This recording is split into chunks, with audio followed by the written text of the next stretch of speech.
The last web-based resource that I have found here is this word cloud generator, which if you're unfamiliar with a word cloud generator, essentially what it can do is it can take text or phrases or words that you input into it. Maybe you gather it from an audience, or maybe you just pull it from a copy and paste it from a given text.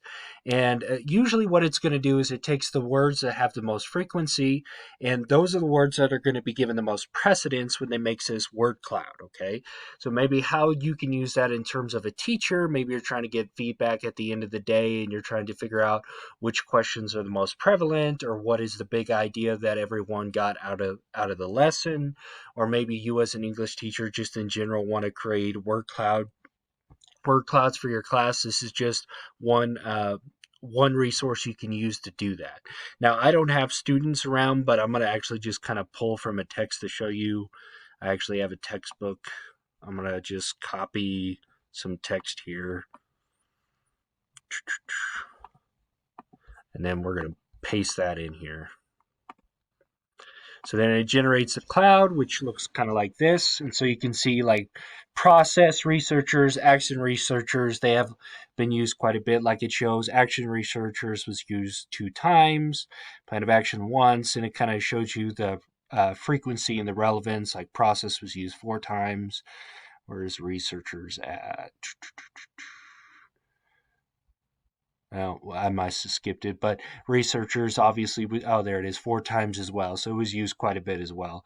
And you can see the relevance, or you can even look at it in terms of the frequency. But that gives you an idea of what the word cloud kind of looks like. Now, as far as how it ties into ISTE, I think that kind of like the 1B that we looked at earlier, more so the second part, but ensure all students have access to technology and connectivity necessary to participate in authentic and engage in learning opportunities. It allows the students, in a sense, if you're wanting to use this for the students, they can use it by themselves, or if you're just wanting to get feedback, it allows you to have some authentic, engaged learning. If you're allowing the students to do it, they can even personalize their own learning, create their own word cloud or something along those lines. Sorry.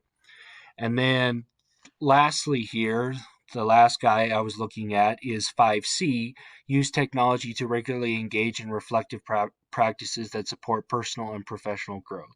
Like I said, maybe you could use it as a reflection tool as a teacher to get an idea of what questions or maybe what big ideas popped up the most in class, and kind of get some frequency from that, and just a unique way to visualize that information. Okay?